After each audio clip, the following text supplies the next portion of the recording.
direction of Mike Summers and Mackenzie Mowry. The band program is considered one of the most successful programs in the state with several student musicians and have been selected to the All-State Band and the All-County Band.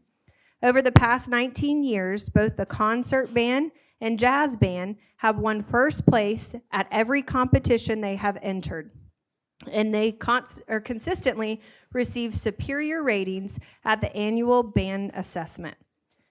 Over the years, the top bands have performed at Orlando Magic Games, Disney World, Universal Studios, and other prestigious events.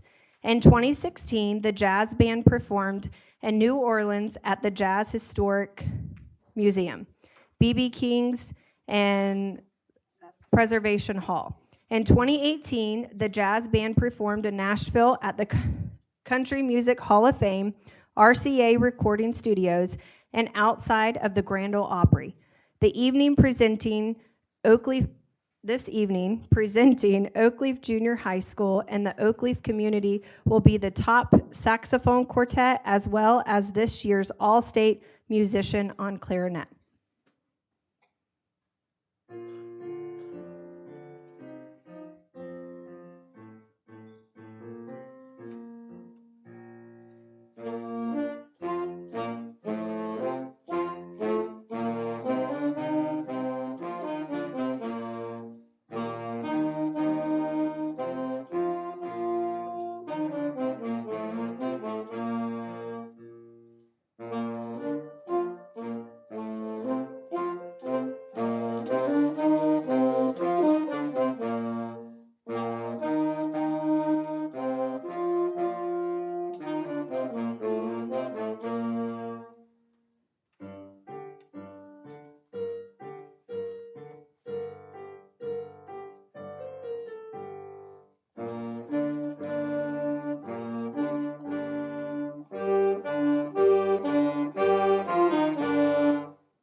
Thank you. Well done, guys. Oakleaf Junior High School offers 3 different levels of art courses. The displayed work is from the beginning Art 1 and Advanced Art 3 classes. In all the level classes, the students create work in realism and abstract by using multiple mediums while incorporating the elements of art and the principles of design. The fine arts have been proven to raise standardized test scores, increase attendance rates, enhance language skills, and develop critical thinking and problem-solving skills. It also promotes social and emotional learning and builds self-confidence and resilience. Engaging in the arts, giving students a greater diversity of opinions and ideas, and builds greater empathy and acceptance of others. Oakleaf Junior High is proud to support the arts and is excited to see a celebration of arts throughout Clay County. At this time, we are going to have Pastor Tom Messer from Trinity Baptist Church in Oakleaf lead us in the invocation and Pledge of Allegiance. Would you stand with me? We'll pray and then have the Pledge of Allegiance. Our Father, we come to you tonight with humility to ask wisdom that you provide for us, wisdom for those that will be leading the discussions, those that will be participating in the decisions that will affect what happens here in the Clay County school system. We pray, Lord, that you would allow us to demonstrate kindness, gentleness, and meekness as we work through issues that will impact and influence students and families.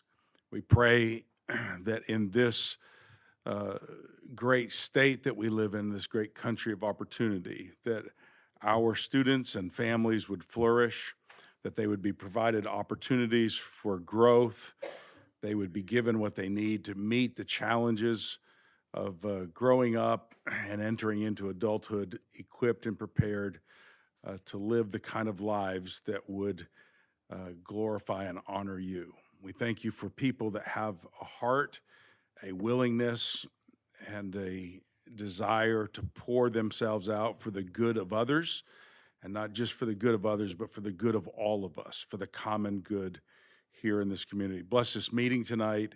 May there be a sense of guidance and wisdom as you help those that are leading to work through the agenda and items before them. Bless the schools, the teachers, the servants, the people that are involved in making education happen here in Clay County. And we'll thank you for it in Jesus' name.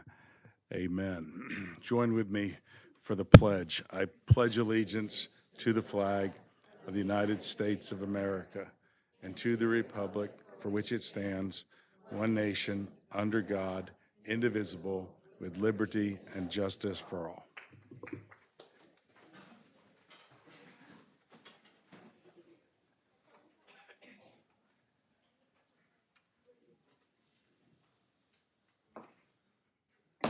I call to order the school board meeting for February 6, 2025. Welcome, citizens of Clay County. I want to take this opportunity to thank you for taking the time out of your busy schedule to attend tonight's school board meeting. The meeting is our opportunity as your elected representatives to collaborate openly and make decisions that will decide the future direction of our public schools and the education of our children here in Clay County. If you wish to address the board on an agenda item, there will be an opportunity to speak for 3 minutes. Please fill out a card located at the side entry door indicating the specific item number or topic you wish to speak about, and turn it in promptly to one of our officers. If you have items that you would like to present to the school board or superintendent, please hand them to an officer who will distribute them accordingly. Speakers who wish to address specific agenda items will be heard following the recognitions and award portion of the meeting. Speakers wishing to address non-agenda items will be heard following the adoption of the consent agenda. No additional cards will be accepted once the board moves to the public comment section under presentations from the audience. Your participation is welcomed and appreciated. First up tonight, we have recognition of students students selected for all-state music performing groups, Mr. Chris Google from the Fine Arts Curriculum Specialist. Good evening, school board members, superintendent, and community members. This evening, I'm excited to recognize the all-state student performers that showcase their extraordinary talent within Clay County schools. First, I'd like to mention our recent all-county performances from last week, which included presentations by band, secondary choir, theater, and elementary choir. All of these events involved several Clay County students who went through a rigorous audition process, showcasing their skills and performing arts knowledge. Students chosen then dedicated themselves to rehearsals, meeting multiple times with teachers and clinicians, including a full-day rehearsal right before their respective concerts. The culmination of these efforts resulted in spectacular performances, all under the guidance of exceptional clinicians and teachers. Tonight, we extend a heartfelt congratulations to all the students who participated in these all-county events. Your hard work and dedication have truly paid off, and we are proud you had the opportunity to showcase your achievements at these events. This evening, we also have a number of all-state student performers to recognize from Clay County schools. Through a tough audition process or nomination process that took place last fall across the state, these students earned their spot in all-state honor ensembles by competing against others in Florida. These all-state ensembles are made up of the top students from across the state, and acceptance into these groups is highly coveted and a distinct honor. This year, we are proud to announce that Clay County Schools had an impressive 19 students selected to participate in an all-state ensemble. In early January, they traveled to Tampa, immersed themselves in lengthy rehearsals that culminated in spectacular performances. These experiences are truly remarkable for our students, and we are so excited that they had these opportunities. Students, as I call your name, please come forward to receive your recognition. Please remain standing up at the front for a picture at the conclusion of the recognitions. First, from Lake Asbury Junior High, Adeline Shawn.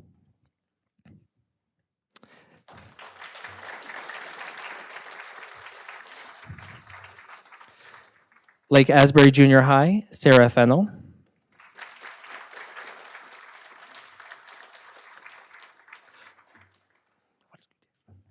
Lake Asbury Junior High, Jaden Sims.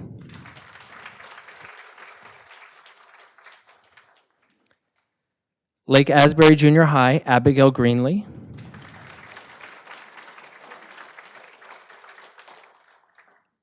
Lake Asbury Junior High, Laura Payton.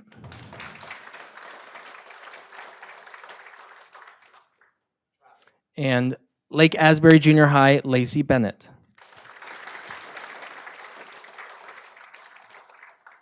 Lakeside Junior High, Roland Patton.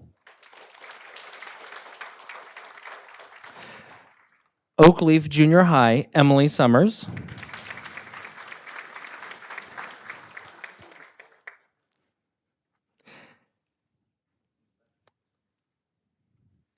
Clay High, Emily Gergenis.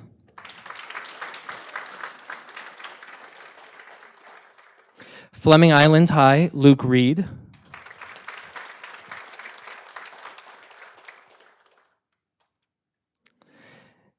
And Fleming Island High, Alexander Kirk. Keystone Heights, Addison Carlson. Oakleaf High, Cameron Powers.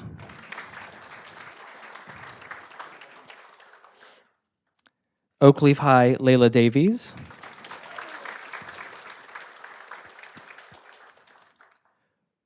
Orange Park High, Benjamin Kiley.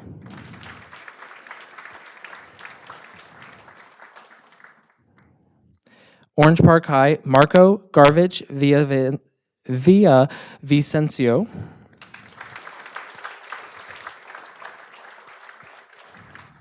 Ridgeview High, Michael Drina.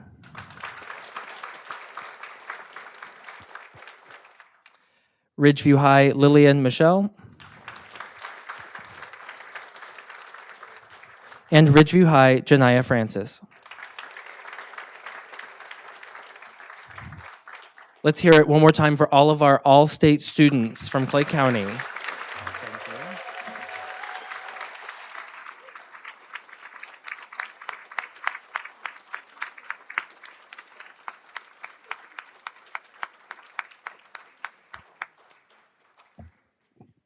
Teachers, we are going to take one picture after this with you or any admin who are present. So if you'd like to come up by the podium, we'll take these pictures quickly and then we can return to our seats.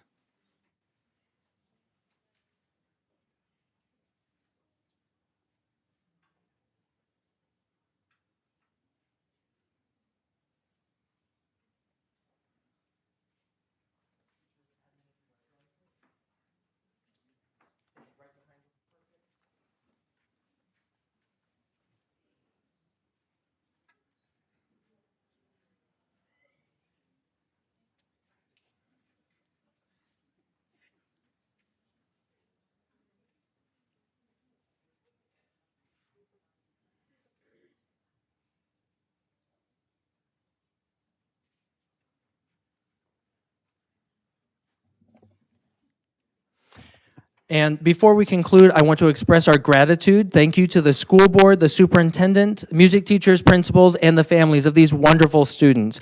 Your continuous support and encouragement have been instrumental in fostering a thriving fine arts community within our schools.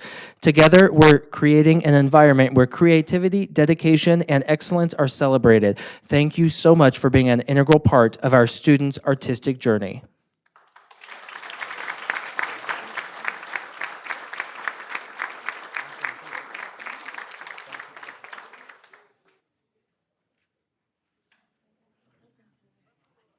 Congratulations and thank you all. Next up, we have the recognition of 2024-2025 School-Related Employee of the Year and Teacher of the Year and Rookie of the Year with Ms. Carolyn Krall, President of the Clay Education Foundation, and Kevy Leary, Supervisor of Human Resources.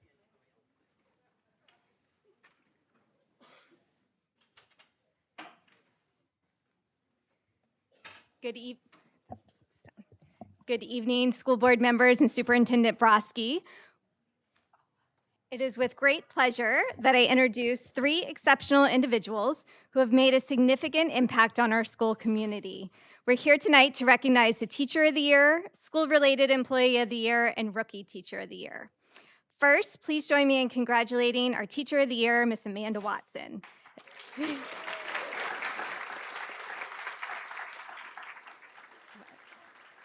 Miss Watson is a sixth grade teacher teaching science and social studies at Orange Park Elementary School. She's inspired both students and colleagues alike. Miss Watson's innovative approach and unwavering commitment to student success have truly set a high standard for excellence in education. Personally, it's been a joy to get to know Miss Watson as she's interacted with the Clay Education Foundation, constantly seeking out resources for her students through tools for schools and grants for great ideas. So congratulations. Next, we have our School-Related Employee of the Year, Misty Massey. She's the Principal Secretary from Lake Asbury Junior High School.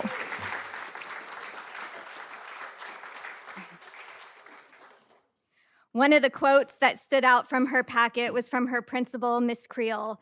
She said, Miss Massey plays a key role in mentoring student aides, guiding them in building confidence and responsibility. She actively teaches them critical organization skills, the importance of completing tasks in a timely manner, and how to communicate respectfully with adults on campus.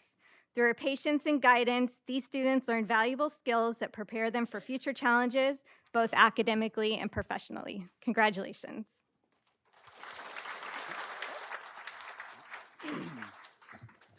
And it's my pleasure to introduce a remarkable educator who has made an outstanding impact in her first years of teaching. So please welcome me in congratulating our Rookie Teacher of the Year, Miss Sierra Hardin, science teacher from Bannerman Learning Center.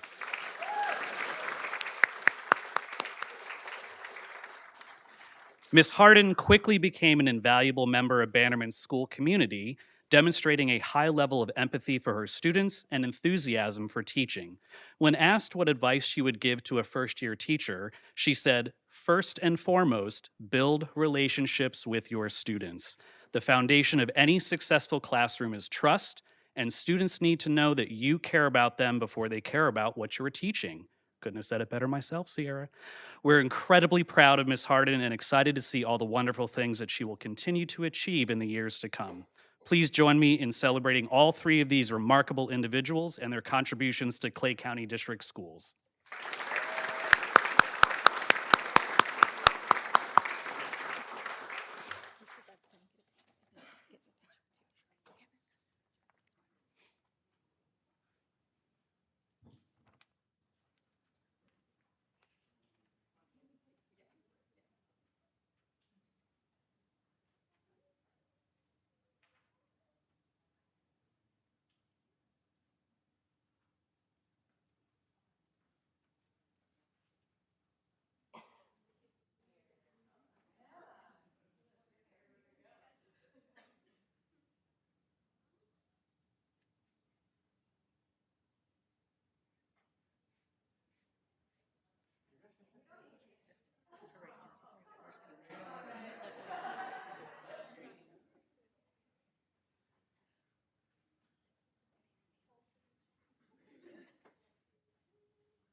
Thank you all very well deserved.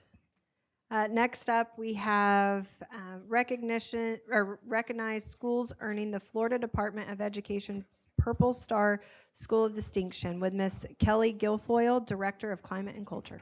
Thank you so much. Good evening, board and community. The Purple Star Schools of Distinction designation was established by the Florida legislature to recognize schools that support the unique needs of military families.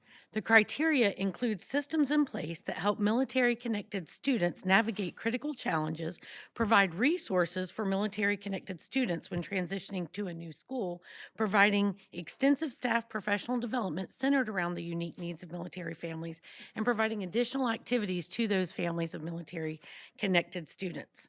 It is my privilege tonight to announce that 3 Clay County schools that have completed the rigorous application and eligibility process will be awarded this distinct honor. At this time, it is my privilege to introduce the Naval Air Station Jacksonville Commanding Officer, Captain Greg DeWint, and the Bay School Liaison Officer, Terry Wanamaker.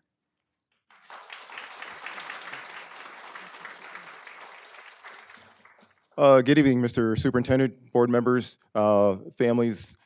Thank you for having me here. It is a distinct pleasure and a privilege to be here to present these awards. I think it was already said, it is so incredibly important for the military families who come to serve at Jacksonville to have a place, a choice where they go. And I can tell you, standing here, after 33 years of service, I have not found a better partnership for military families. So I would just like to say thank you on behalf of all the families, so thank you.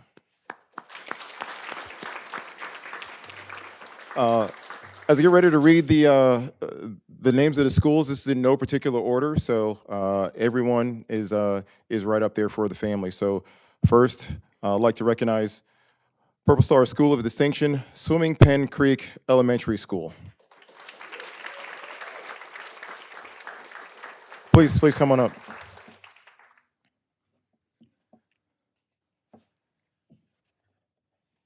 I will hand you the certificate afterwards. I'll read out all the schools, please. Second, Oakleaf Village Elementary School.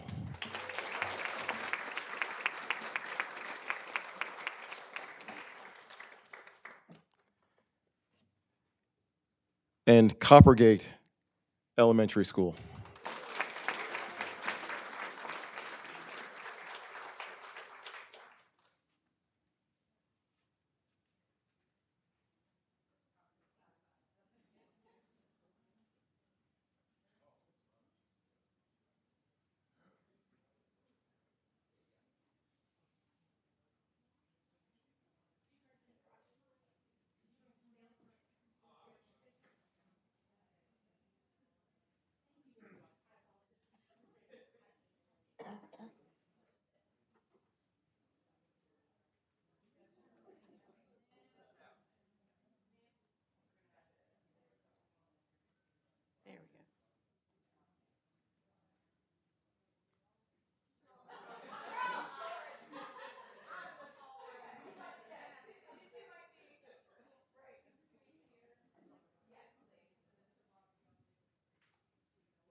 Up next, we have Safety and Security Quarterly Report from Mr. Matt Boyack, Director of Safety and Security. Superintendent, Honorable School Board, and members of the Clay County community. Per Section 1001-212-13C, Florida statutes, the Office of Safe Schools is required to provide quarterly reports to each district school superintendent and school safety specialist, identifying the number and percentage of schools, including charter schools, inspected or re-inspected during that quarter, and the number and percentage of inspected schools that had no school safety requirement deficiencies. The school safety specialist shall present each quarterly report to the district school board in a public meeting. Our results are as follows. In the second quarter of the 24-25 school year, the Clay County District Schools had 15 schools inspected or re-inspected by the FLDOE Office of Safe Schools. This represents 34.09% of our schools. 11 of our 15 inspected schools, or 73.3%, were found to not have any school safety requirement deficiencies. This brings our running total to 15 out of 19 schools having no compliance issues on the year.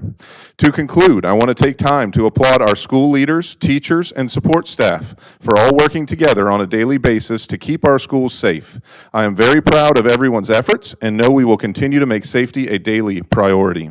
Finally, I would like to let the public know how seriously their school board and superintendent take school safety. I greatly appreciate their passionate support and guidance as we continuously go above and beyond what is legally required to keep Clay schools safe. Thank you, and stay safe. Thank you, Mr. Boyack. Next up, we have Career and Technical Education presentation from Ms. Kelly Mosley, Supervisor of Career and Technical Education. Have to move this down a little bit, following Matt up. Good evening, and thank you for this opportunity to share about career and technical education in CTE month. And with the Super Bowl looming this weekend, we thought that we would share our playbook for career and technical education in Clay County. And so the first thing I wanted to talk about is our coaches and our trainers. And so in Clay County District Schools, we have, in our CTE department, we have Alice and myself as supervisors, and then we have Mimi Hall, who's a specialist, and our administrative assistant, Mary, along with 7 college and career coaches at each one of our traditional high schools, which we're very fortunate to have, and they play an extremely important part in our graduation rate and supporting all of our career and tech ed teachers.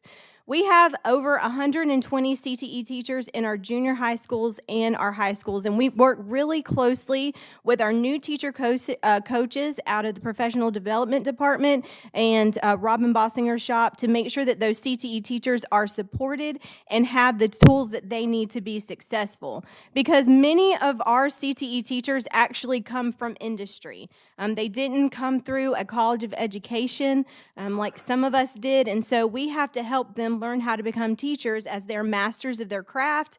They're wonderful engineers and nurses and carpenters and welders, and so we work very closely with the new teacher coaches to make sure that they have the things that they need to be successful in the classroom. So in terms of recruiting our teachers as well, we're also going to have to keep thinking outside of the box, like our partnership with Clay County Fire and Rescue. And so I want to thank you guys for approving that MOU last month. And I personally want to thank Ms. Troutman and all the work that she did in HR for helping us, because that was something that we had never done before.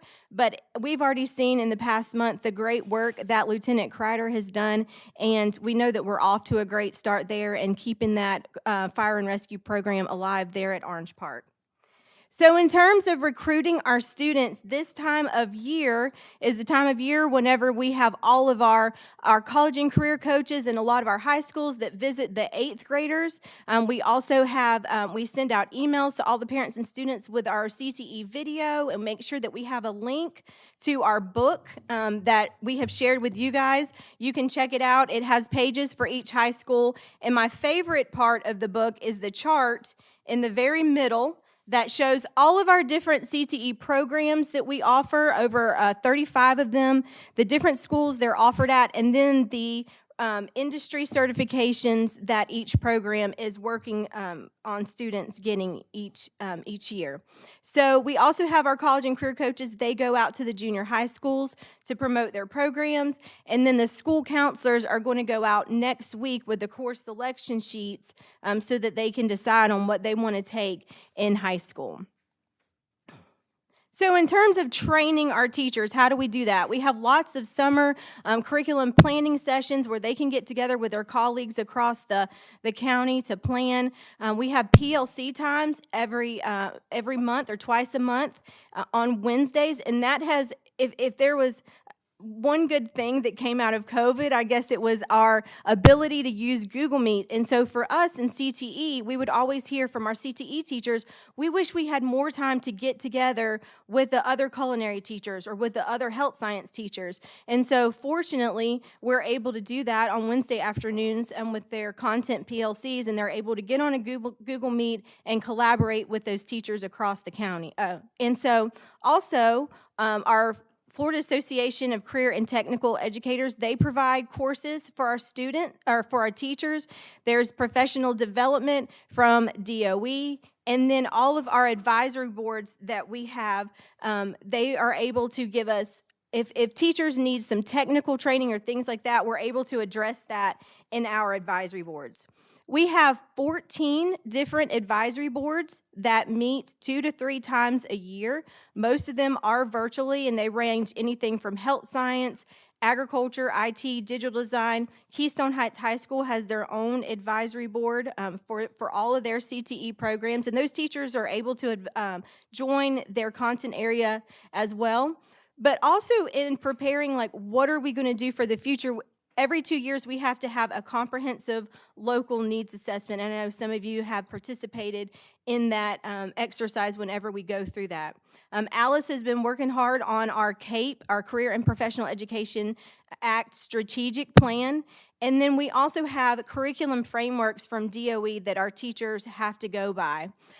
In terms of thinking about what new programs to add, we also reach out to our regional workforce and economic development partners, particularly JAX USA, to find out what are the areas and the jobs that are going to be coming forward in Northeast Florida to make sure that we have programs that align so that our students have a pathway after they leave Clay County District schools. So who are our fans? Who are the ones that are cheering us on? And so some of those are our business partners. And the way that we know that they're our fans is because that they are involved in our advisory boards. They serve as guest speakers to our programs. They host field trips to their facilities. They serve on mock job interviews. We have a lot of programs through their advisory boards that they make that one of their goals, is that juniors and seniors will have an opportunity to have a mock job interview. And I know that several of you have served as mock job interviewers along with our business partners to help our students prepare. We have internship opportunities with ViStar, with Garber, and many other business partners, Clay County Utility Authority. And then our business partners, they even provide support. It could be competition judges, it could be financial support for our career and technical student organizations. We feel like our families are also our fans because we're able to provide scholarships, field trips, career exploration through our career fairs, internships, work-based learning opportunities, industry certification, dual enrollment options. I mean, what is not to love about career and technical education when you look at this list? So when you look at the numbers, like, what is our score sheet? What does it say on the scoreboard for career and technical education? So last school year, we had nearly 2,000 industry certifications earned by Clay County students for the 2023-2024 school year, which is up over 5 certifications over the previous year. And we are extremely proud of that number, and that's a testament to the hard work of the teachers preparing those students. And those are nationally recognized industry certifications from Adobe, from CompTIA, from AEST, ASE. They're earning their CNA from the Florida Board of Nursing. These are not certifications from the Department of Education. They're nationally recognized, and they are very, very important as the students are developing their resume. As I said, we have over 120 CTE teachers. We have 35 different programs in the school district. You can see that from that chart in the middle of our book. There's over 11,000 students enrolled in CTE programs in junior high school and in high school.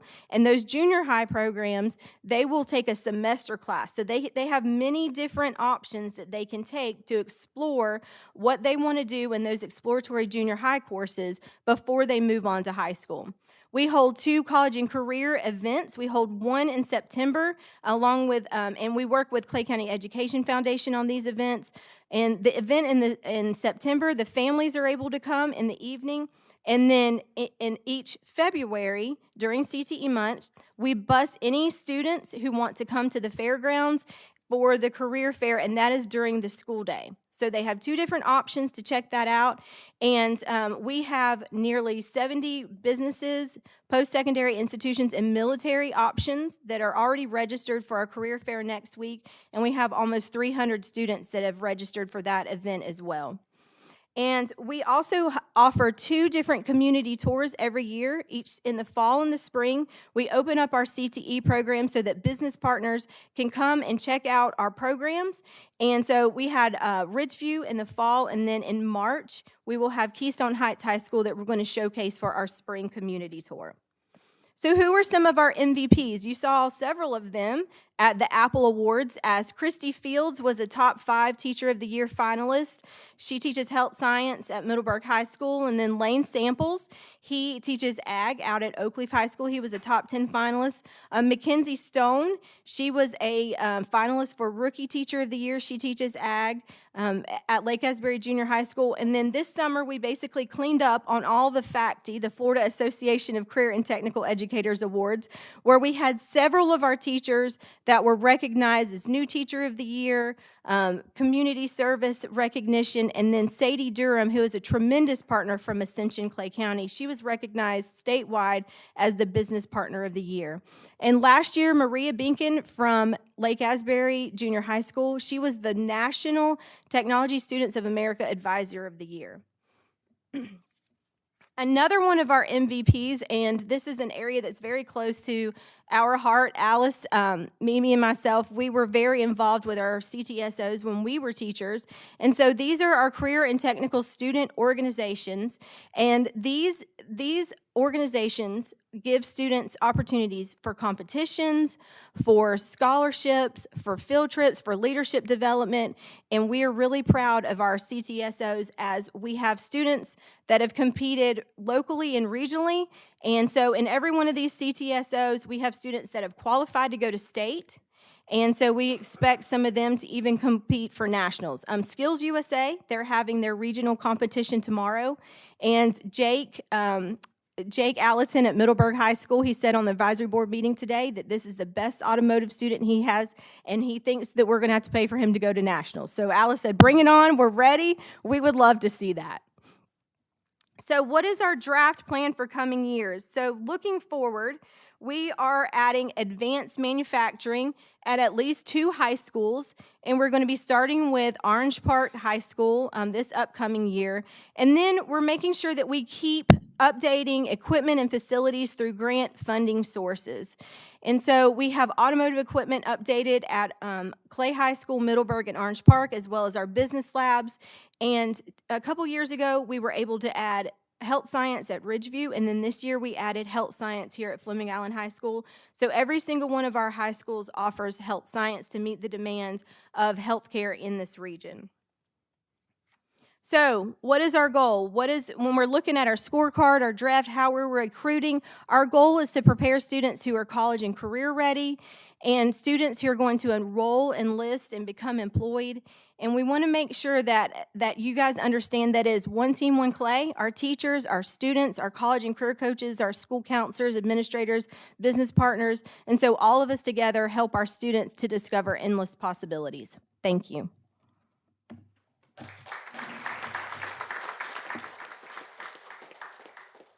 Thank you, Ms. Mosley. If it wasn't for the CTE department, neither my husband nor I would have the careers that we have. So graduates from Middleburg High School, and I was in HOSA and he was in Skills USA. So And not to mention the trades he has that he's carried on that is outside of his work. So thank you guys for that and all that you do. You do an excellent job. Next up, we have our school showcase with Oakleaf Junior High, Principal Dixon.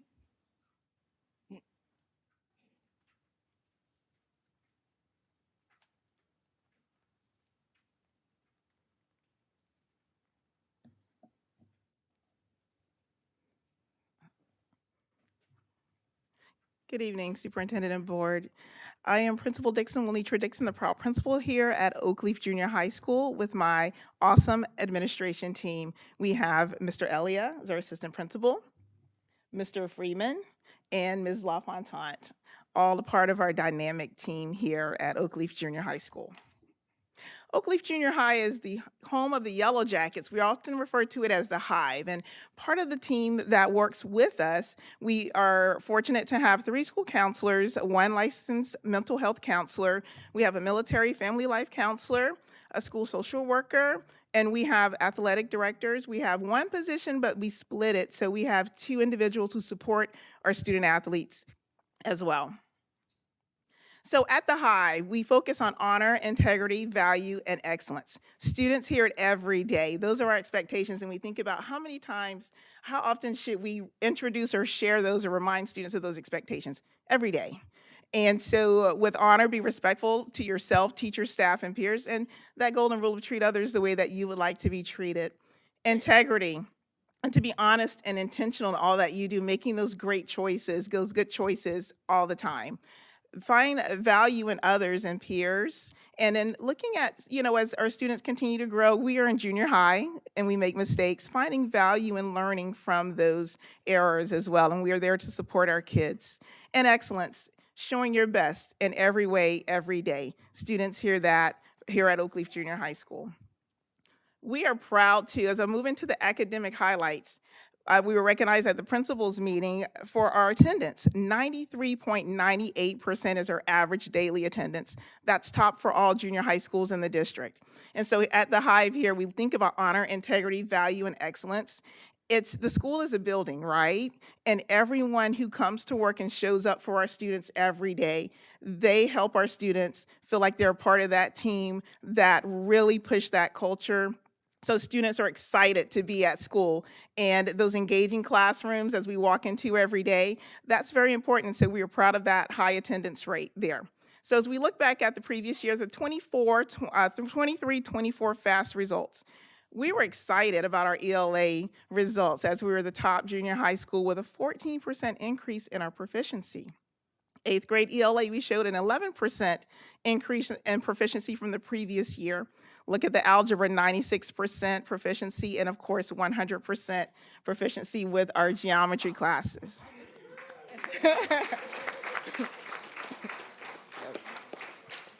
And of course, there's a picture there. We push students to go beyond the classroom and participate in a little more. And so we had the Veterans Day essay contest that was presented by the Orange Park, our Clay Historical Society, and we had a winner. And so that's a picture of one of our students. We were able to go into the civics class and present that award for our student there. So let's look at this year. So we have the FAST assessment. We have that baseline at the beginning of the year. And then we completed our mid-year assessment back in December. So as you can see that, with 7th grade ELA, we've had a 7% increase from performance, that progress monitoring baseline score in August to our second assessment in December. So we're still plugging away there. You can see the 8th grade ELA, an increase in overall proficiency from 47 to 56%. You see that we're 8% above where we were last year at this time. 7th grade math, we've had an overall increase in proficiency from 18% to 34%. So we're up by 6% there. And you'll see the increase in our 8th grade math from 21% to 49%. And of course, geometry, an increase from the baseline to mid-year, 38 to 66% there. So we are proud to have a lot of the electives. I know Ms. Mosley mentioned earlier, CTE. Our students, part of their day, the academic day, includes electives. And so we do offer aerospace, agri-science, where we do have a large group of students who participate in FFA, our Future Farmers of America program. We have our business education classes, career clusters, coding, digital information technology. Now the next two, our family consumer science and fashion design classes, are a hit. And so we start the first semester with family consumer science, kids sign up for it, because now in the spring they are in our fashion design class and there's a wait list. And so students love that course there. Technology, introduction to technology, and of course, band. You heard our band this evening. We're so proud of our band. Business keyboarding, our music appreciation courses, physical education, and we're excited to offer an introduction to Spanish. It's exploring Spanish for our 8th grade students to give them a little bit of an opportunity to learn a little bit before they move into the high school. So that is a class with a wait list. Our kids love that class, and we have an amazing teacher there. And of course, our television production and yearbook. So what do we do to prepare our students for the move up into junior high? So this year looks a little different, as we're all aware, but what we had in place last year and the year before is that vertical collaboration with our feeder schools. And so it's right now we're in that process. We begin that in January and it goes through February and March, where as an administrative team, we actually go to visit our feeder school admin teams. And it's an opportunity for us to have that discussion of our expectations, what the daily schedule could look like, what our electives look like, and of course, to get feedback from the teachers at that school and to provide information, because there are a lot of questions about how they could best prepare their rising 7th grade students to us, and of course, for the upcoming year, rising 6th and 7th grade students. So one thing that we did last year that was a hit, we had the opportunity to get buses for students who were moving up to us. Students were able to get on a bus from our feeder schools, come spend a couple of hours with us. And so as students got off the bus, our chorus, they were out there, they had a chance to hear from our chorus. As students entered the cafeteria, they had the opportunity to hear 3 pieces from our band. And then they could meet key individuals, administration team, coaches, because they're all excited about sports. And so they have a chance to meet our coaches as well, and key members on staff. And we end the visit with a tour through the school where our 7th and 8th grade students line the hallways and sidewalks, welcome them, cheer the kids on as they get back on the bus to head away. So we felt as a team it's so important to, yes, go over to the feeder schools and talk to them about what we expect, but it takes that edge off for kids if they have a chance to get a sneak peek into the school, walk the campus before the first days or the summertime. And of course, we do have our Buzz Web Camp in July, where students who are new to Oakleaf Junior High get to spend 4 hours with us, and it's an opportunity to meet our 8th grade students who are trained as mentors. We have a lot of collaborative activities where students can make connections with their peers from other schools, maybe some kids who are coming from their current school as well. But then during that time, students have the opportunity to follow a schedule, learn how to open locks and lockers. They have the opportunity to learn about life at the Hive and our expectations. And then, of course, orientation for students will occur in August, and of course, our open house. So let's go beyond the classroom. What can students do? Because at the beginning of the year with my first newsletter as a team, we encouraged families to push students beyond the classroom, focus on the academics, but what can you do outside of the classroom? Because we say our students have infinite potential, and it's an opportunity. We have American Sign Language, which is huge this year. It's new.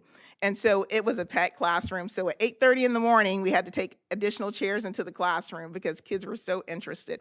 And of course, when we think about that vertical alignment, the Cadet Color Guard, where we collaborate with Oakleaf High School, where some of our students are able to participate. Chess Club is a big hit.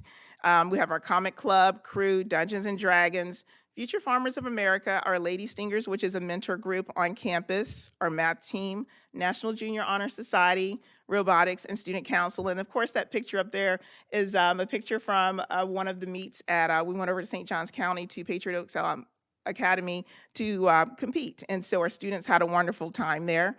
And there are some up close pictures there of our kids at that robotics competition. A lot of dedication there. The kids arrived at 8 and the competition ended at 4 on a Saturday. And they've had 4 opportunities and they love it. Of course, you'll see a picture there. That's in our gym. Our kids are working on planks during PE. And then, of course, you'll see some pictures from our Buzz webcam. The one at the top is our teacher working with students, training 8th graders as mentors for our students. And of course, you'll see the gym there where we have had students on campus for 4 hours during that summer day, which we will follow up and have again this year. We have a variety of sports here beyond the classroom as well. We'll highlight our basketball team, our girls basketball team last week, conference champions as well. And so right now we are proud to say that we're one of 2 junior high schools to offer cross country. It is a huge program and we're fortunate to be a part of that as well. We just selected our baseball and softball team, so those seasons are coming up, so feel free to stop by and check out some games. And of course, our track and field team as well. And of course, there's a picture there. Our girls soccer team made it to the finals, and a picture of our conference champion team, our basketball team. Pictures from our cross country team there. So fun times here at the Hive. So you had a chance to hear a little bit from our band. Kids enjoy band and our chorus concerts. We have our family engagement nights where we have an opportunity to connect with families outside of an open house or orientation or parent conference. It's so important for us to make those connections with families and students in a different way. Our game nights, our trivia nights. Field trips, Washington, D.C., our students had that awesome opportunity to go last year. We took 93 in total students last year, and we're getting ready for another trip coming up here soon. And we were able to add a day trip to Annapolis, and so students are getting ready for that week-long trip as well. We have a trip coming up to Kennedy Space Center. So our language arts team collaborated with science, and we're looking at those standards to support across the curriculum. So kids have an opportunity to attend that trip. SeaWorld is coming up, and of course at the fair, we have our FFA, Future Farmers of America students participate, and of course we have our 8th grade grad adventure. We celebrate our students for their accomplishments throughout the year with honor roll celebrations during our lunchtime, because I tell kids they have that one job. And it's tough as a kid, especially in junior high. And so we do work hard to celebrate our students for those accomplishments. We do have the Lady Stinger Tea that happens in the spring. We were so excited to participate in the 2nd annual Oakleaf Community Christmas Parade. We participated last year, and so we were able to participate again. So it's so important for us to make those connections within the community beyond the school building. We have picnics throughout the year, school dances. We actually have a dance coming up on tomorrow night. And we've had our skate nights and our spirit weeks where students and staff collaborate and have a lot of fun together. So as we look ahead, the Hive will expand to include 6th grade students next year. So we're moving from 3 feeder schools to 5, where we will welcome students from Coppergate Elementary, Discovery Oaks, Oakleaf Village, Plantation Oaks, and Tynes Elementary. At the Hive, I say we have a team of professionals who actively collaborate to provide a safe, fun, engaging, and learning environment for all students. The results: core content academic area success, award-winning academic team, award-winning music programs and sports programs. We have an amazing community of students with infinite potential. And we start the year with this bulletin board. Just in case no one told you today, hello, you belong here and we believe in you, you're awesome. So important for our students to hear that, our staff to hear that. And as I tell my team, and we told them on Wednesday, it's the folks, it's the people who are in the building. We work hard, we show up for our kids, we love our jobs every day, and we appreciate the opportunity to serve the students, families, and our community here in Clay. So in appreciation of our superintendent and board members, we have a token of appreciation for you. And so we will,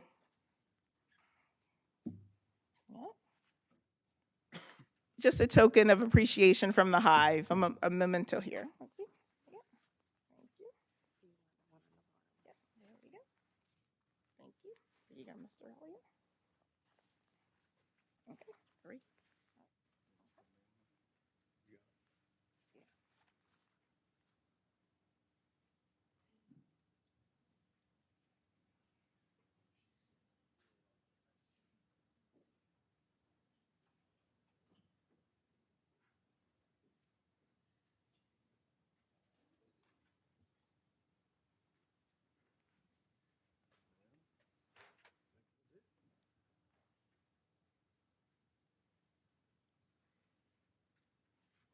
Thank you for your time and your service to us, and it is our pleasure to serve as the administration team at Oakleaf Junior High.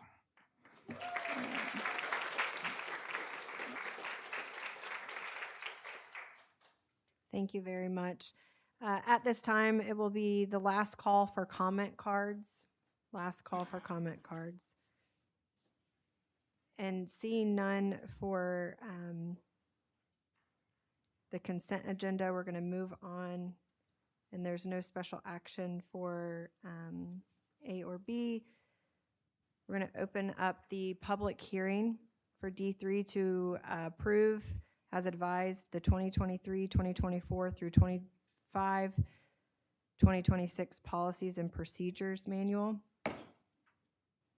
If anyone would like to speak on this, you can come forward. You don't have to have a comment card.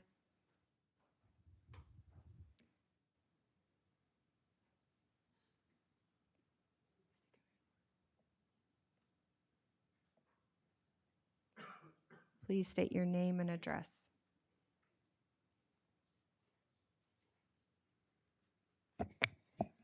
Hi, Bruce Friedman, address on file. Regarding policy and procedure changes, again, this is the 5th time since I moved here. Make sure that the policy, which includes the desire to protect children from harm, is aligned with the procedure so that there's actual action. I could read every book in all your libraries if I lived forever. It shouldn't be on my plate at all. They should have already been read by your very large staff. Mr. Friedman, I just want to stop you real quick. This is for ESE policies. ESE. Yes, sir. I'm going to drop the ball here. Thank you for your time. Thank you, sir. Anyone else? Seeing none, can I get a motion to approve the advertised 2023, 2024 through 2025, 2026 Policies and Procedures Manual? I'll move approval. I got a motion from Ms. Hanson. Can I get a second? Second. A second from Mr. Alvaro. Any discussion? Seeing none, all in favor signify by saying aye. Aye. Any opposed? Motion carries 5-0.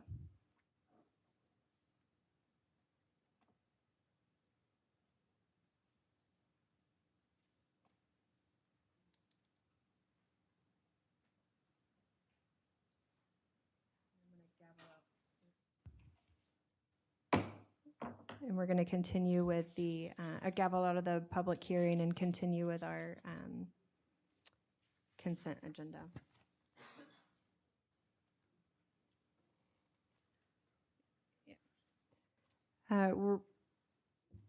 The board has a proclamation 25-09 proclaiming February 2025 as Black History Month, and Proclamation 2510 proclaiming March 2025 as Career and Technical Education Month. And before we adopt the consent agenda, I just want the record to reflect that C19 has been withdrawn from the consent agenda. Can I get a motion to approve the consent agenda? So moved. I got approval from Ms. Gilhausen. Can I get a second? I have a second from Ms. Clark. Any discussion? Seeing none, please signify by saying aye. Aye. Any Opposed. any opposed? Sorry. None. Motion carries 5-0. Miss Honora, I clicked the wrong button. If you don't mind correcting that for me. Thank you. I voted aye for the record. You're helping me out. And at this time, we are going to have presentations from the audience. First up is Miss Judith Chappelle, and then on deck will be Mr. Nova.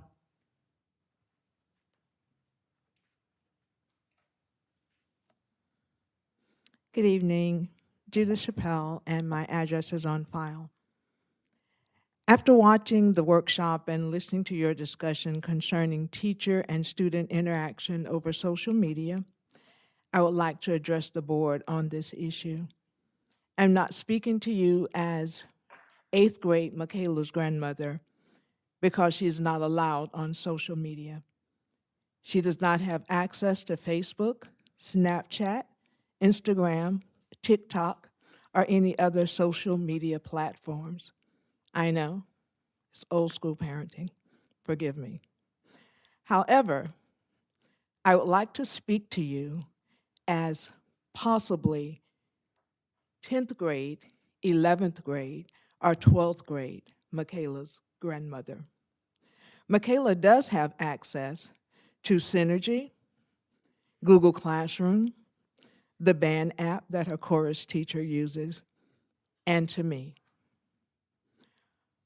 For protection and privacy of both the students and your teachers, I would like to advise you to ask your teachers to refrain from contacting students on any personal or social media apps. It is, in my opinion, inappropriate. No, I take that back. We are all aware of what is considered inappropriate. That's not what I'm talking about here. I am talking about what is seemingly unbecoming and improper. It is improper for a teacher to be liking a teenage student's pictures being a teenager. It is improper for a student to be a teacher's Facebook friend and therefore intimately connected to every personal aspect of a teacher's life. I would implore you to ask your teachers to refrain from contacting a student on a personal app. Every organization has a Facebook way of communicating. Every political, every church, and every organization. I'm a member of all of them, and all of them have ways of being contacted. For the protection of our students and for the protection of your teachers, do not have them contact anyone on a personal means of communication. Thank you.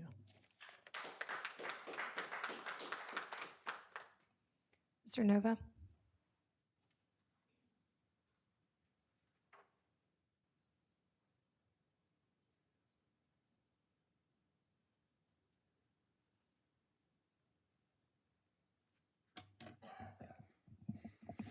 Hello, Echo Nova, address on file.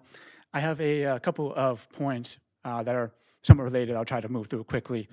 The first is on the issue of all the recent ICE advancements. I would, from my own political standpoint, encourage that we just ban ICE from our school grounds entirely. But I know that a lot of school districts have been providing guidances to allow them onto grounds based on certain procedures and things like that. So at the very least, I would like to encourage that those laws and procedures be followed to the very letter, because I consider the existence of ICE and other enforcement dealing with these issues as bullying, harassment by the federal government, and that needs to be counteracted. It's traumatizing to not just students that are being affected by it, but by all students who are having to deal with the existence of potentially a police and military state. The second one, also relating to the executive orders that also doing the ICE stuff, is with all the trans existence bans being done by the federal government. We need to push back on all of these. It's one thing if it was being done by the state, as has been done for the past few years, but now with the full weight of the federal government behind it, it is a genocide against my community, and we need to push back against it. Any action not taken by all of us hurts all of us. And my community does not need to be relegated as a second-class citizenship, especially trans girls, in regards to things like sports and inclusion in other activities.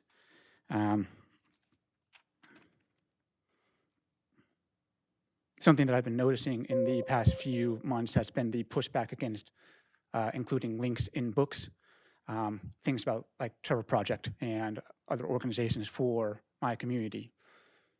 These spaces are for us to exist outside of the normal system that has been in the past. We need these spaces protected. Pushing back against these organizations and these books that exist in the library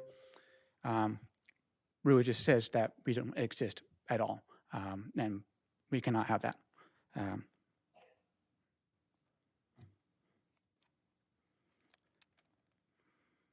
I think that's all I have for now, so thank you.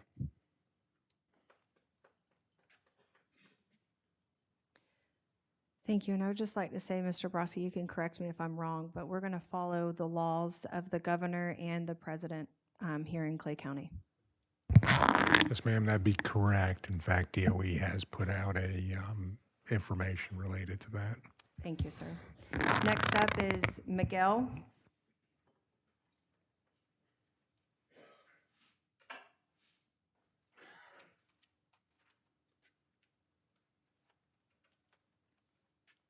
Hello, good evening, Clay County District Board leaders and the community. The theme would be transparency and accountability as I make this speech. Sir, can you just state your name I'm and sorry, your address? My name is Miguel, last initial O. My address is on file. Okay, thank you. Yes. If you visit the school district website and click on the menus button, you will see a picture of a beautiful blonde-headed young girl, blue or green eyes, with a metal utensil, smiling as she eats her food from a white plate. I'm just curious on when and where that picture was taken. Out of field teaching, Chapter 10-12, Section 42 mandates that the school board notify the parents of all students and where an out-of-field teacher is teaching in an area outside of their field of expertise. My last point here is to inform this district school board that I intend to formally address all the procedural violations in our child's individual education plan under the Individual with Disabilities Education Act. Specifically, that the current and past IEP contract lacks meaningful short-term objectives or benchmarks for the measurable annual goals, which are essential for ensuring our child's progress. Under federal law, an IEP must include short-term objectives or benchmarks for students taking assessments. These benchmarks are crucial for breaking down annual goals into manageable steps. Also, they provide a clear framework to evaluate and track our child's progress. As well, it ensures the IEP reflects our child's unique needs. The only reason our child has a set of short-term objectives on their current IEP this year is because I spoke up when I saw the area for short-term objectives was being left blank. It was my request to receive a copy of the IEP 7 days in advance before the yearly meeting that I was able to catch this and table this discussion. If it were up to the district's way of doing it, the draft IEP would have been presented the day of the meeting, along with the expectation that the child's parents sign what the district has proposed without objection.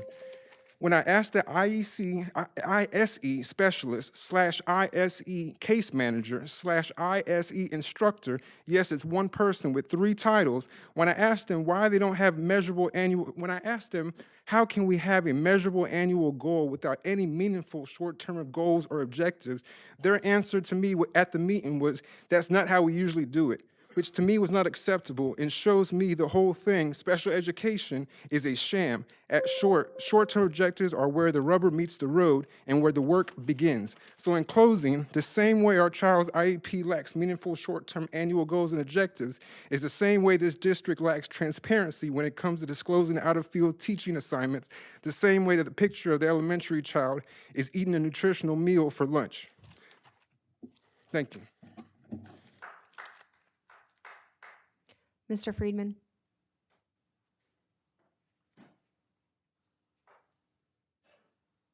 Ms. Higginbotham, you're on deck.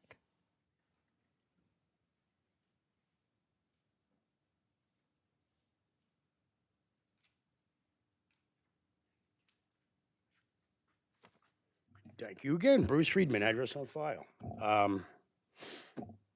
There's a small child sitting in front of me. Make sure her mother covered her ears. Not going to say any profane words, but these are words found in a book in Clay Hill Elementary. The dreaded office of the night had only one function. It was to check out accusations of homosexual sex. The penalty, public whipping, exile, castration, death by burning. Someone had anonymously accused 4 men of having sex with a male prostitute. Again, none of those words are going to get the book thrown out of the library, but all of them should have led someone, some level of oversight and supervision, to move it away from kindergarten, get it out of the elementary schools. This community has had numerous lessons in failed oversight and what happens as a result. There was a news story recently where someone's bad adult behavior was blamed on a porn addiction. Where do you think that starts? Clean up the mess. I've submitted one formal challenge. We'll call this an informal challenge. You do what you do. Have a great day. Ms. Higginbotham.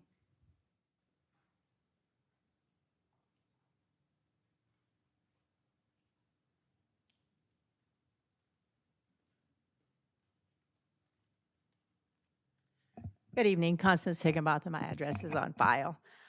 I want to talk about what the Clay County Education Retired is doing, and for teachers and for students. This month, we will send out our third 9 weeks motivational letters for new teachers in Clay County, and it's simply a letter that gives them tips for running the classroom, contacting parents, phone calls, and et cetera, based on the experience level of the teachers in the retired local. Also, I'd like to talk about, we are this month conducting our Black History Month essay contest for grades 4 through 6. We're anxious to see those results and hand out the awards for that. Next month, we'll be doing Women's History Month for senior high schools and hand out awards for that. We recently participated in the K-2 Literacy Night here at Fleming Island High School. Great success. The kids were fabulous. They completed a literacy activity. They received a free book and a free backpack from the retired educators.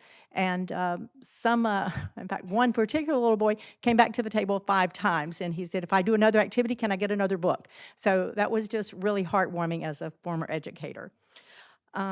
Also, we attended the science fair and were scorers, graders, judges, whatever the term is, and had a fabulous time there. The enthusiasm, the presentation level, the knowledge level, everything was just wonderful for those children.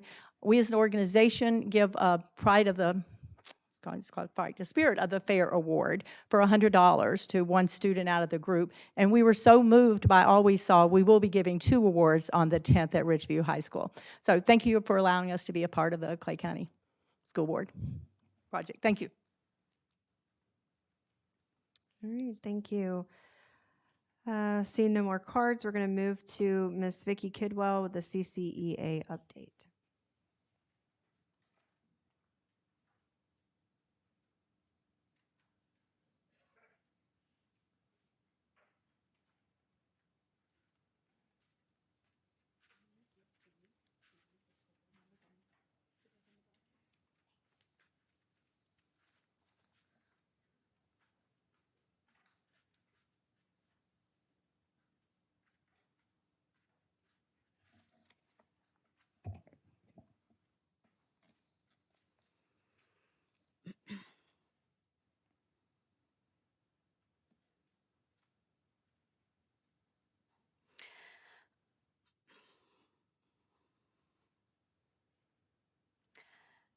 Good evening.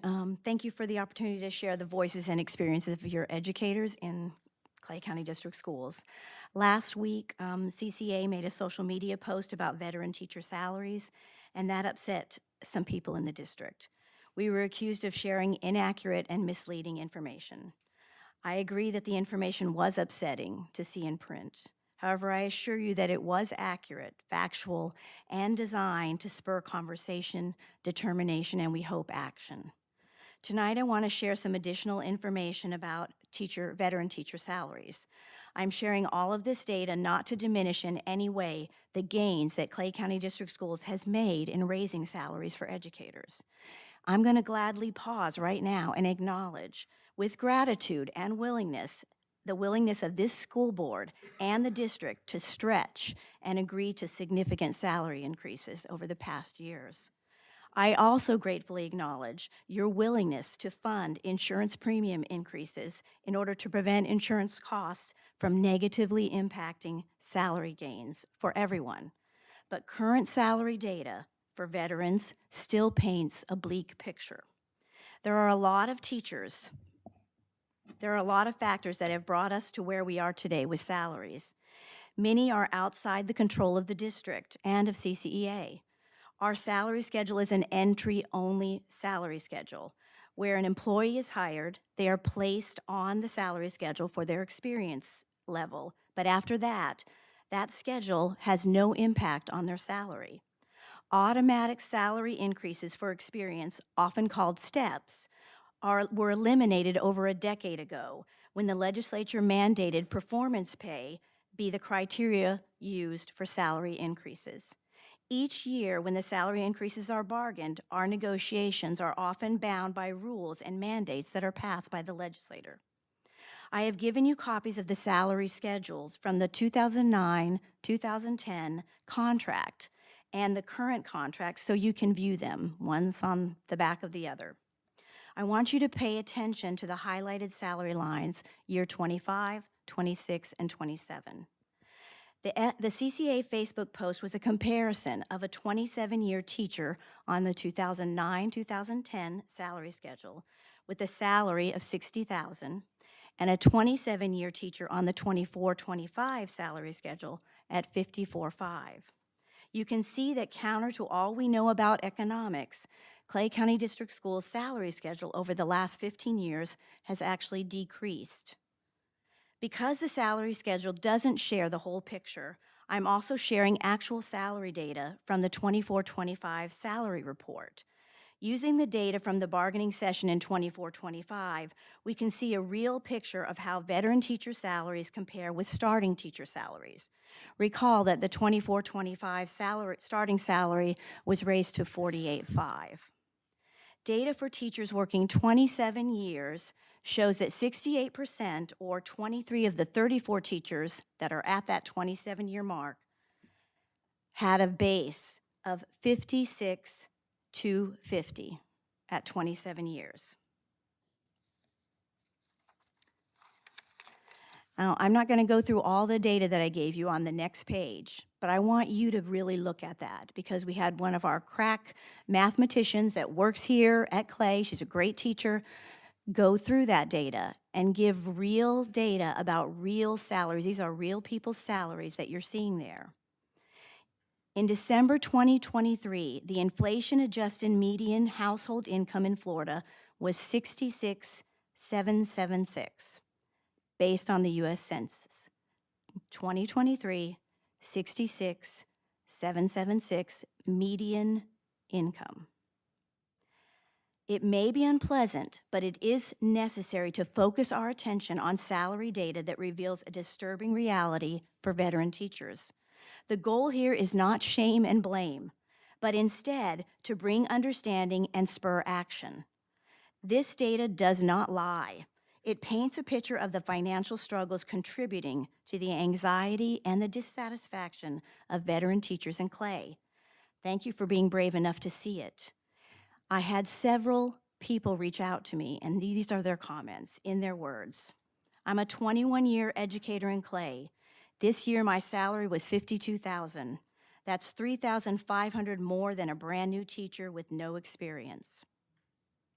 I've been in the district 22 years, and my salary is $53,000. Knowing that I am worth a mere $3,766 more than a brand new teacher to our district, it's demoralizing. I'm a 26-year teacher, and my salary is $55,590. I work a night job, I teach summer school, I do all of that just to pay my bills. I looked back at my contract At 29 years, my contract pay was $57,000. This year, I've completed 32 years in Clay County, and my current contract pay for 24-25 is $61,900. When I recall that 15 years ago, I looked at the salary schedule, and I thought I would make $60,000 at 29 years. It's very depressing. 32 years, 61, it's discouraging. I entered drop after 32 years. When they averaged my top 5 years for my drop retirement, I did not break 60,000. Thank you for listening. Thank you, and I encourage all veteran teachers especially, but any teacher to partake and listen in our bargaining meetings. Next up is our CESPA update, Mr. Lonnie Roberts. Don't see him present, so we're gonna hand it over to Superintendent Broski for his update and presentation.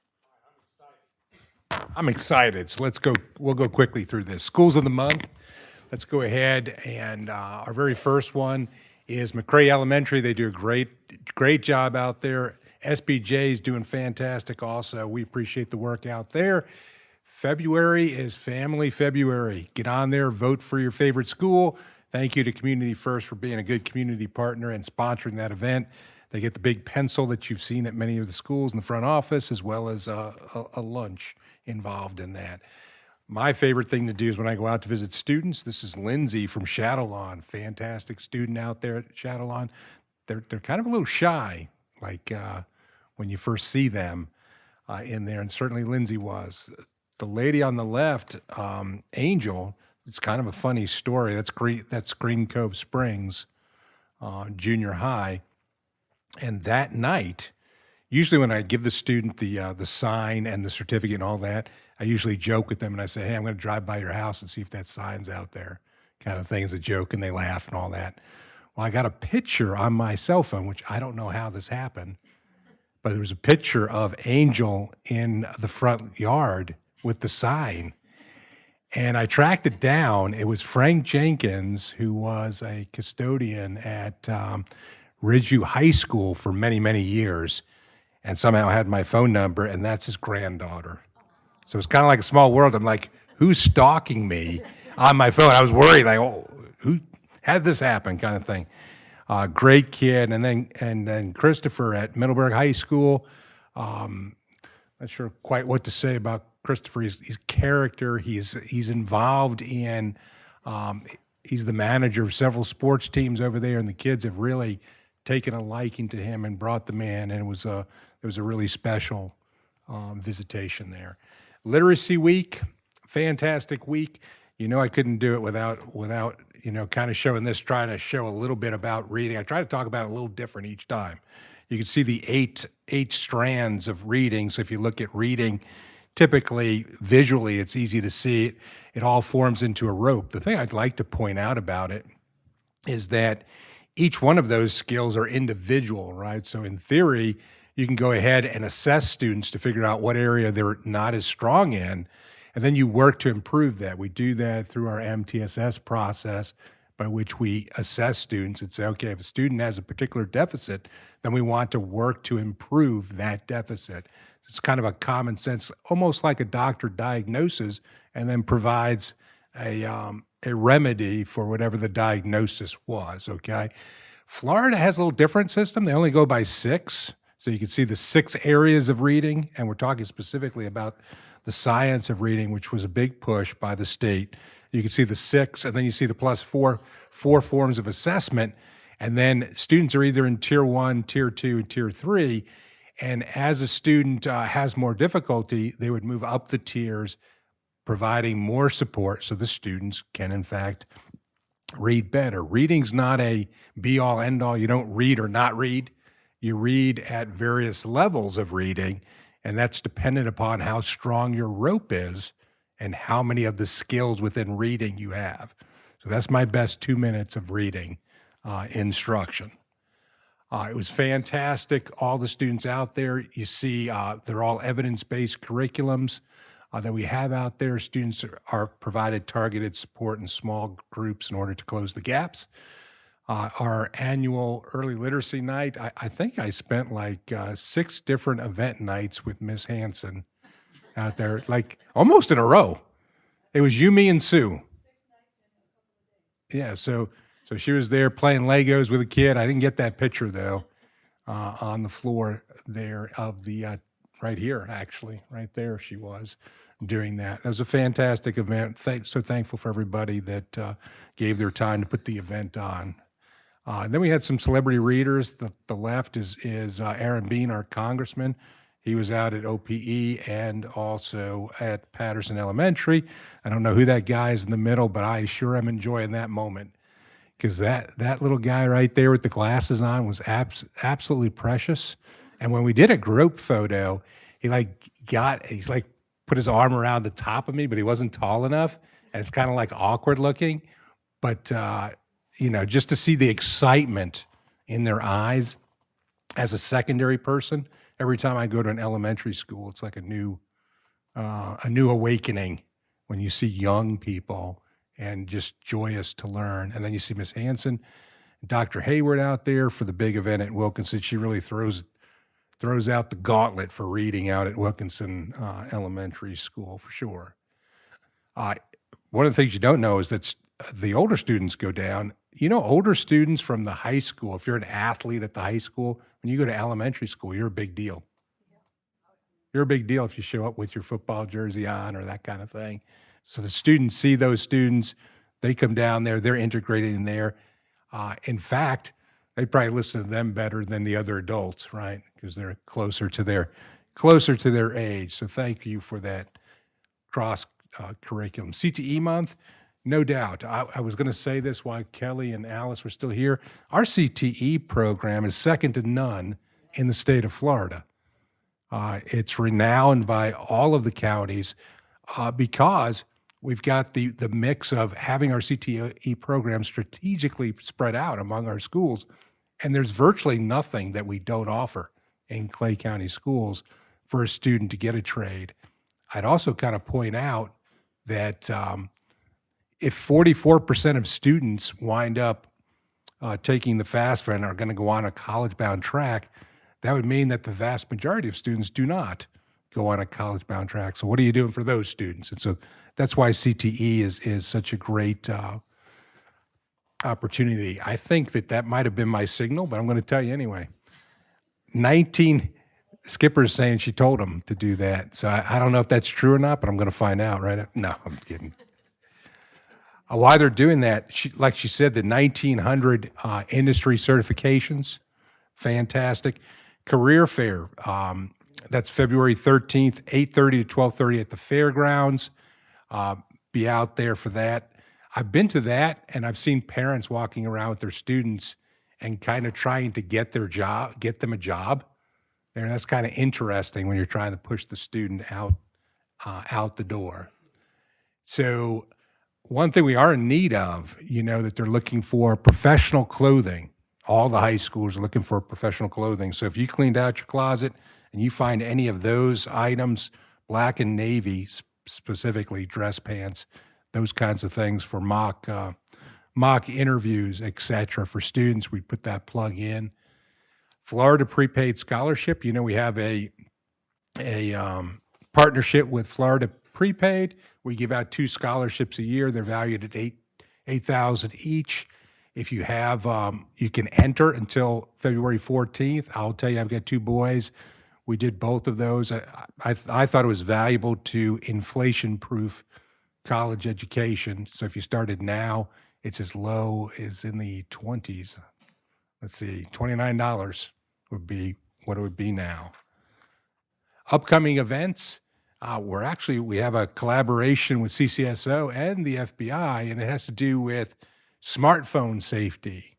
One of the things that parents have talked about is how the electronic devices that students have, sometimes the safety of those, their ability to operate those is far superior than the adults that supervise them, right? So teaching the parents what cell phones are used for and some of the things to look out for with your child in regard to their use of the cell phone, okay? So It's a great collaboration. It's going to be at Ridgeview High School Thursday, February 27th. We appreciate the partnership with CCSO on that. Very important information to protect young people when it comes to cell phone safety.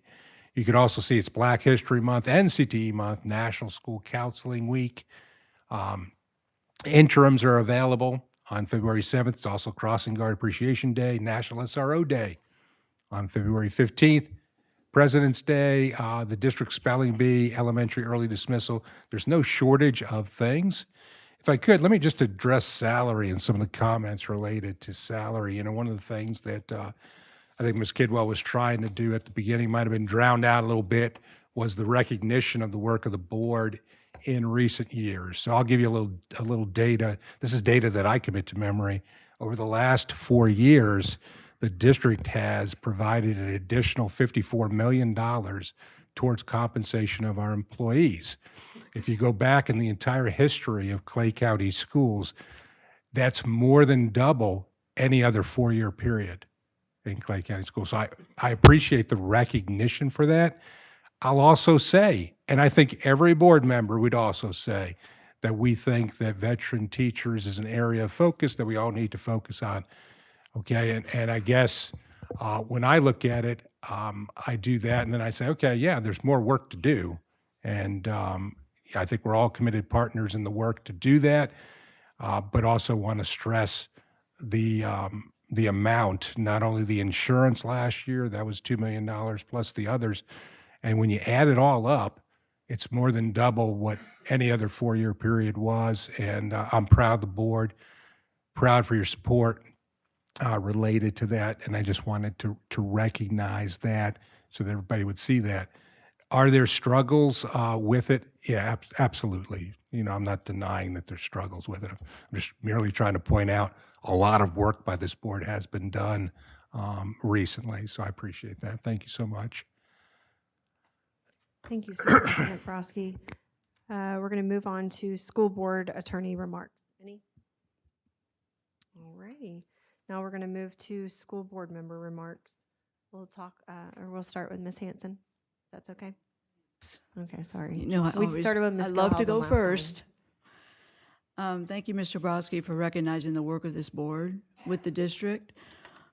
I made a few comments, and I guess I could say I'm going to push back a little bit, because when I was a teacher, and I've had to say this before, but let me tell you why I'm going to push back. I've been visiting schools. And by the time we have our next board meeting, I would have visited 22 schools. I make myself available after school in the media center for an hour of these 22 schools because I understand the importance of listening, authentically listening to administrators, to teachers about their students. This board is undertaking a giant task with the district on updating every single policy we have, including the addition of new policies we never had. It is important that stakeholder input is heard and valued. On that note, many teachers who talk to me have talking points similar to what we heard tonight. And when I tell them what this board has done in the last couple of years, they're almost in disbelief.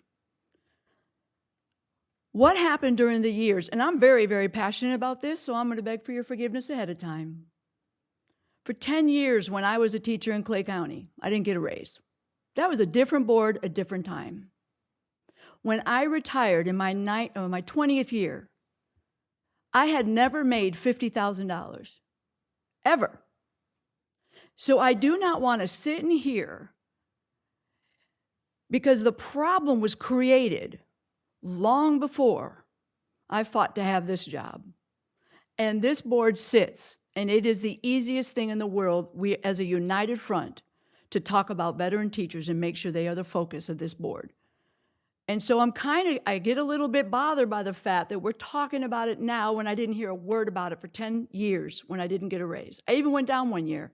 Probably had something to do with healthcare. I talked about this the last time I was at a meeting. The messaging is wrong. We have to do a better job Because I believe our veteran teachers a couple years ago, and I'm just going to say I believe on this, the top of the salary scale when I retired was 50,000 veteran teachers, not this salary schedule. And I believe now that has been improved. I want to say it's back up to 55,000 for regular teachers, not this schedule. So I will do some research on that, and I will make sure I make a clarification if I'm wrong. That's the doing of this board. Another thing is, not only are our teachers valuable, they have great ideas. I'd be pleased to let the board know that I've taken a lot of notes over the last couple of weeks and will continue to do so, feedback on what they would like with new policies. Our teachers are actually brilliant. They're great communicators. They care a lot about Clay County schools and Clay County students. The other thing I wanted to say was that Clay County schools, after a week, I spent more time with Mr. Brodsky than I have with my husband in the last month. He is at Fort Bragg, but I just want to say, Clay County schools and all the activities they do, from supporting Eagle Scout ceremonies, literacy, guest readers, fine arts program, a very fine arts program with all the directors and chorus teachers. It almost makes me a little emotional to think how much time our faculty gives to make our kids great. So in the future, I'd like everyone to understand that when this board goes behind closed doors, it's all about our veteran teachers. It's not about our new teachers. Not at all. Actually, I'm just going to tell you, when it comes to money, for me, it's not about the new teachers. I believe every dime that we can afford should go to veteran teachers, and I'm just going to leave it at that. Lastly, I wanted to say that I'm going to have some office hours on February 13th in Keystone Heights at the library from 3 to 5 o'clock. But Ms. Watt, could you help me out? I don't know how somebody would sign up. How will I let them know? Is there a place to go on the website? Or Yes, what we can do is we can take that Google form link and we can link it up to the school board page. And maybe we can even add it, we have on our website now, if you scroll to the bottom, you have an event. So we can link it there as well. So we can put it in two places. Okay, because whenever I have time, I want to do that, and I just want people to know. So maybe we can link it under the school board page? It'll be on the school board page, and then it'll be considered an event. Okay. So it'll, with our new website, that is going to be at the bottom, and then people can add it to their calendar if they want, but it will include the link for interested citizens to sign up for a time to meet with you in 15-minute increments. Okay, I appreciate you, because it's a new website, and I had no idea what to say. Yes, yes. And lastly, for the parent who advocated for their ESE student, as an ESE teacher with a master's in ESE, thank you for always advocating for your ESE student. That's it. Ms. Clark? I just want to quickly say thank you to the staff of Oakleaf Junior High. You all do a great job. And the positive attitude, that's what we need more of for our students. Thank you. And I also want to thank Mr. Taft at Green Cove Junior High for always getting the annual naturalization ceremony. That is always amazing. And we had 50 new citizens from 29 different countries, and it's just always amazing to see it done the right way. So my last, I really try hard to promote the CTE and what Clay County has because we are head and shoulders above of surrounding communities. And it just amazes me how many people will say, well, why don't we do vocational ed? And I'm going, are you kidding me? But it's great when I can go to the other brokerages here in the county and take these books that Alice will get me plenty of and share the different programs from veterinary to nursing. It's just, we've really got something special. So there are a lot of parents that don't know about any of this, so anytime you have a chance to let them know, please do. Thank you. Mr. Alvaro. I like to share that I've been working with Take Stock in Children. Take Stock in Children is a statewide program that helps kids with coming from low-income backgrounds who have limited career opportunities. We provide them with the chances to join career and technical education after they graduate from high school, or if they decide to go to college. We also, through Take Stock in Children, we provide the funding that they need to be able to continue, a career. I want to also thank you, Clay County Fire Department and Jacksonville Fire Department, because they are working with me to be able to provide children that are interested in joining the first responder career. They are providing mentorship and opportunities to join the academy while Take Stock in Children provide the funding.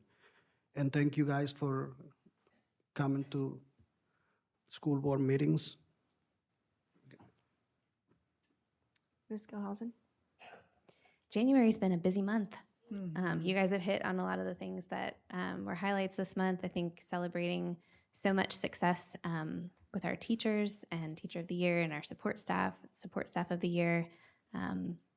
It's been a month full of pride watching athletic competitions and visiting schools, getting to enjoy books with children. At just personal note, there's nothing more fun than that for me.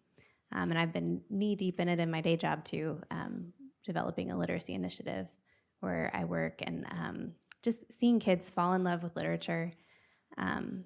There's a quote I came across in the last couple of weeks. My favorite author, personal note, C.S. Lewis.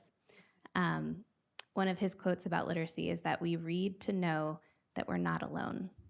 And I think that's so important as we celebrate literacy this month, that books draw us together and help us find common ground. And that's all I have for tonight.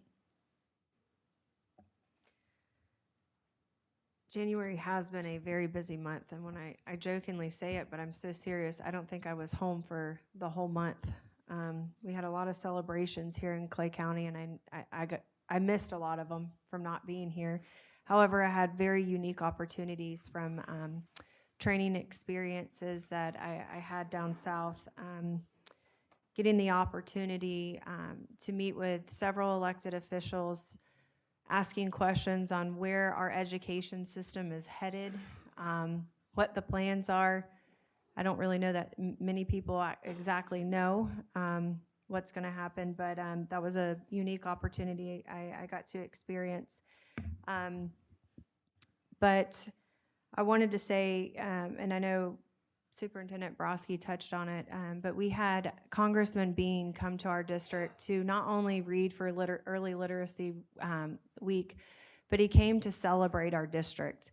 I don't know if many of you know this, but he was the former chair of the Education Committee for K through 12.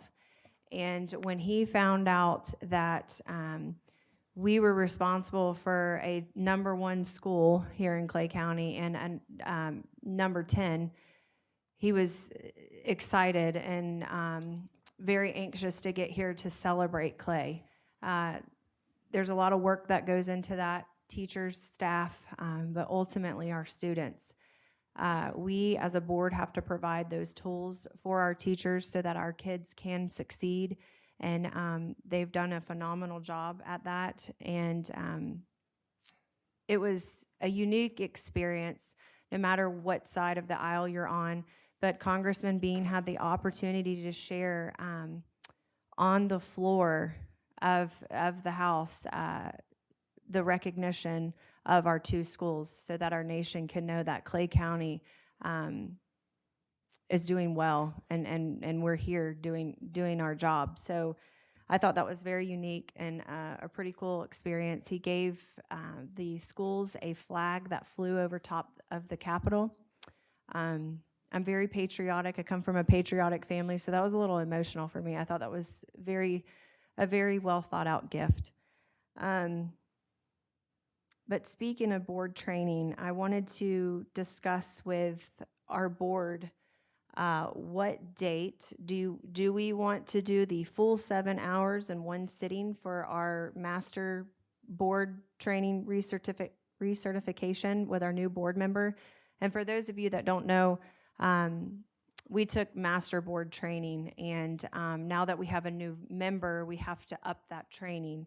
So we have 7 additional hours that we need to complete. So I need direction from you all. Do we want to do it in one sitting? Do we want to split it up? And when do we want to do it? So Ms. Gilhausen, what is your thoughts? We'll start with you.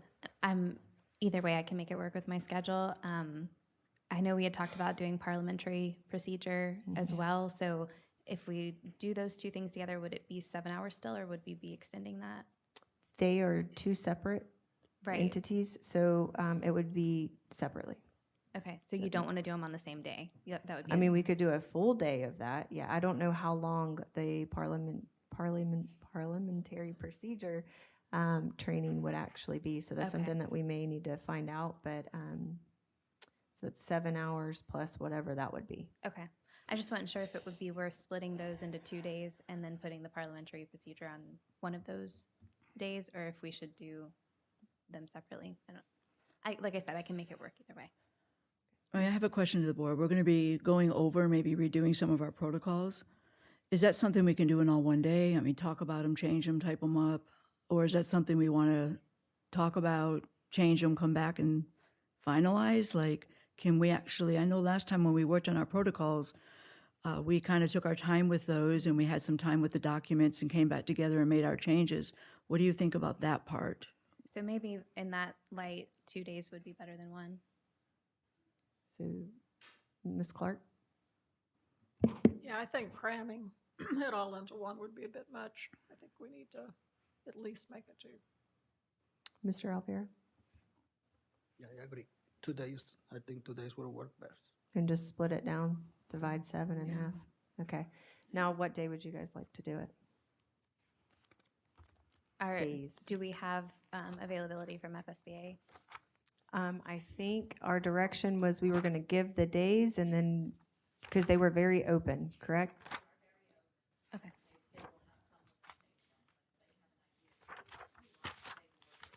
Okay. Okay. Okay, let's start off with 2 dates that we are okay with doing. Do you want to do it afternoon? Would that be better for you? Probably morning. Okay. So I have the old-fashioned calendar here because, you know, so it happens when you get my age, I don't use the little digital calendar. But when I was looking through here, I know that in March, we have a lot of, as of right now, a lot of free available open days. And the first 2 weeks of April look pretty empty. So did you want it sooner, or would that be okay? I mean, last 2 weeks of March, first 2 weeks of April? I am out of town the 14th through the 23rd of March. Which is spring break, so Right. we would just Yeah. not do No, spring we're not, break, I'm talking about but other, the around that 24th date. through the 28th. Are any of you available any of those days? On what days? The 24th of March through the 28th, any of those days? I'm open every single day, except for the 24th? 25th. It's a value adjustment board. I have to be there. Okay. Mr. Alvaro's.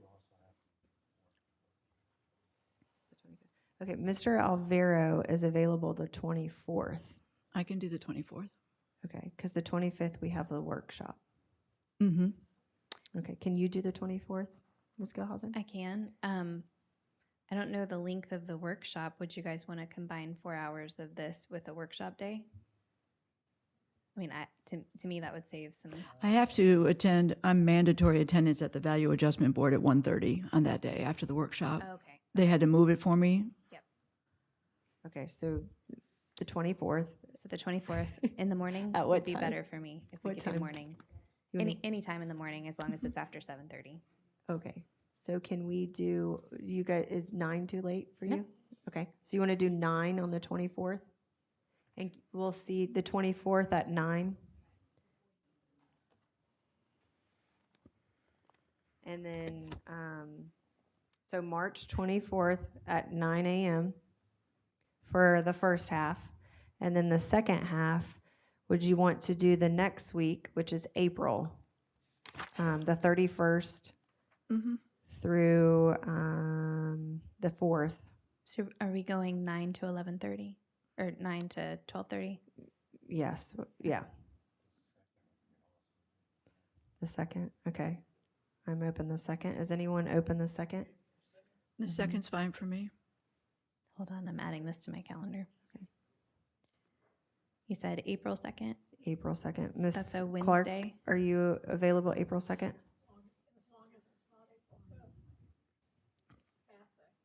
Oh, okay. I can So- do April 2nd, but it'd have to be morning. At 9 a.m. Yep. Okay, can we do April 2nd at 9 a.m. as our second? Let's start with those days and see what they say, and then we'll rediscuss if we need to. Okay. So to be clear, March 24th at 9 a.m. and April 2nd at 9 a.m. Yep. And then Miss Bonnie will let us know if that does not work out.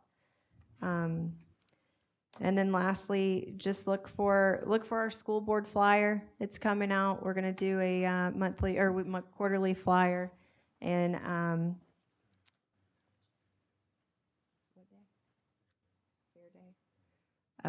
yeah, I'll let you do that. And then lastly, I saw today the governor had requested for more teacher pay, so that's exciting news. Mr. So President. one of the things that was voted on today was the change to the student schedule. As you know, we've had several hurricanes and now a winter storm. So we've exceeded the number of days that we could miss with having to make them up. So the day that's now going to be made up is Fair Day, will be a school day. So we'll get the word out. It was just voted on tonight. We'll put it out everywhere we can put it out, but start spreading the word that we'll have a regular school day on the day that was formerly Fair Day. So thank you so much. Thank you. This meeting is adjourned.